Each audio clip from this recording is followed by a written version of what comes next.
자, 투데이 핫 이슈 인터뷰 시간입니다. 최근에 여러 온라인 플랫폼 기업들이 유료화 전략을 펼치고 있습니다. 무료여서 사용을 했는데 익숙해지니까 돈을 내라고 하니 소비자들은 물론 기가 막힐 노릇인데요. 플랫폼 유료화에 대해서 IT조선 유진상 기자와 좀 자세하게 알아보도록 하겠습니다. 자, 유진상 기자님 나와 계시죠? 예, 안녕하세요. 예, 구글이 그 지난 2년간 50여 개 대학들에게 이제 무료 제공하던 그 무제한 저장 서비스를 유료로 전환하겠다고 통보를 했어요. 네. 처음에는 뭐 사회 공헌 사업인 것처럼 대학을 이렇게 끌어들여 놓고는 내년 7월부터 100TB 이상 그 저장 용량을 사용하려면은 별도 요금을 내라는 것인데, 뭐 용량이 큰 뭐 연구 데이터라든지 뭐 논문 등을 구글 클라우드에 보관을 해온 그 대학 입장에서는 이거 뭐 날벼락이 아닐까 이런 생각이 드는데요. 어떻습니까? 네, 맞습니다. 최근 대학가는 구글 때문에 골머리를 앓고 있는 모양새인데요. 네. 구글이 이제 말씀하신 것처럼 정책을 변경했기 때문입니다. 그동안 무료로 제공하던 것을 갑자기 내년 7월부터 유료 서비스로 전환하겠다고 통보한 건데요. 앞서 구글은 2018년부터 2019년까지 이 구글 워크스페이스 포 에듀케이션이라는 서비스를 무제한 용량 제공이라며 다소 파격적이고 공격적으로 마케팅을 펼쳤습니다. 무제한이었습니까? 예, 말씀하신 것처럼 이제 사회공헌이라는 포장을 했는데요. 이걸 갑자기 100TB로 제한하겠다고 한 겁니다. 개인으로 봤을 때는 100TB가 사실 적은 용량은 아닌데요. 그렇죠. 예, 한 학교당 이제 100TB가 되면 얘기가 좀 달라집니다. 서울대를 예로 들면요. 5월 기준으로 한 학생 총 7만 4천여 명이 7,000TB를 사용하고 있었거든요. 이게 1인당 이제 한 100GB 정도 되는 셈인데요. 그러겠네요. 예, 새로운 정책이 적용되면 이게 5GB로 줄어들게 됩니다. 100기가에서 5기가로 줄어든다고요? 그렇죠. 네. 아하, 이건 사용하지 말라는 건데, 그러면. 네, 그렇죠. 그래서 상황이 이렇다 보니까 일부 대학에서는 이제 졸업생과 퇴직자 계정을 삭제하는 것도 고려하고 있습니다. 더 큰 문제는 이제 이공계인데요.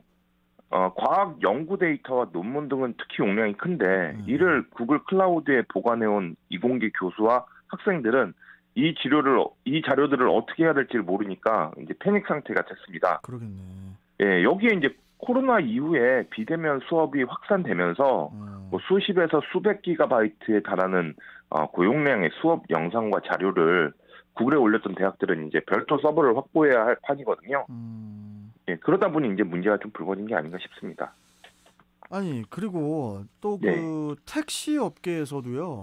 그 카카오가 이제 기사 23만 명, 네. 또 고객 2,800만 명을 가입자로 확보해서 호출 서비스 시장의 80%를 장악한 뒤 단계적 유료화로 전환을 해서 네. 택시 기사와 승객 부담을 가중시키고 있다고 하던데, 네네. 이 내용도 좀 말씀해 주세요.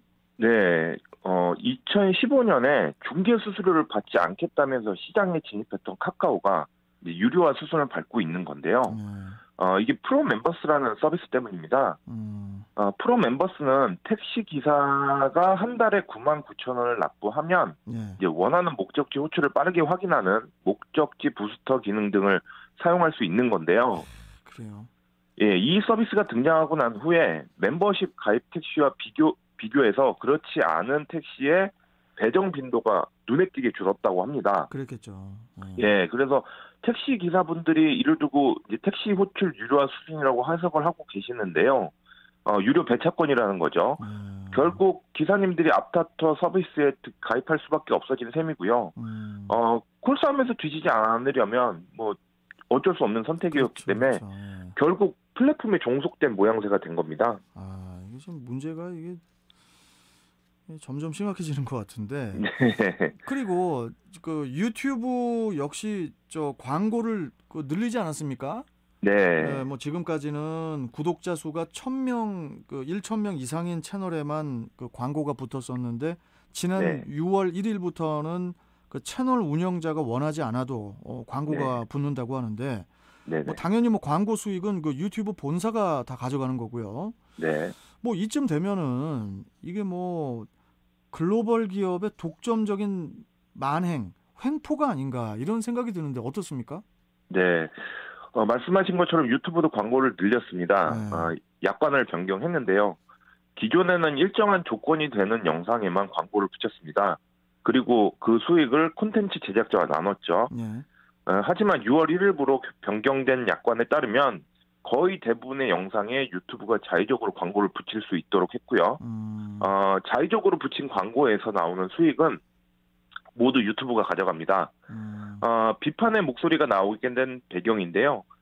유튜브는 광고주의 비즈니스 성장 등에 도움을 주기 위해서라고 약관 변경 이유를 설명했습니다. 하지만 자의적으로 붙인 광고에서 나온 수익을 유튜브가 가져가니까 이건 앞뒤가 안 맞는 설명을 한 셈인데요. 그렇죠. 네, 그러다 보니까 이제 독점적 만행이라는 해석이 나오고 있습니다. 그럼 뭐 유튜브가 약관을 변경한 이유가 뭐냐라고 궁금해하실 수 있는데요. 여기에는 여러 가지 해석이 나옵니다. 월 구독 서비스인 유튜브 프리미엄 가입을 위한 유인책이라는 분석도 있고요. 또 광고 수익 매출을 극대화하기 위한 방안이라는 시각도 있는데요. 결국에는 유튜브의 수익을 높이기 위해서로 보입니다. 그러겠죠.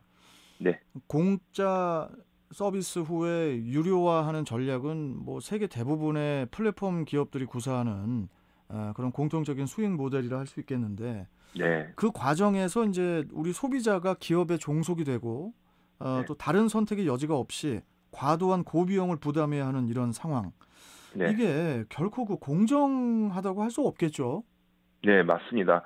그래서 독과점을 막기 위해서 세계 각 정부가 꾸준히 노력을 하고 있는 이유인데요. 네. 사실 그동안 플랫폼 기업을 제대로 규제하지 못한 건 사실입니다.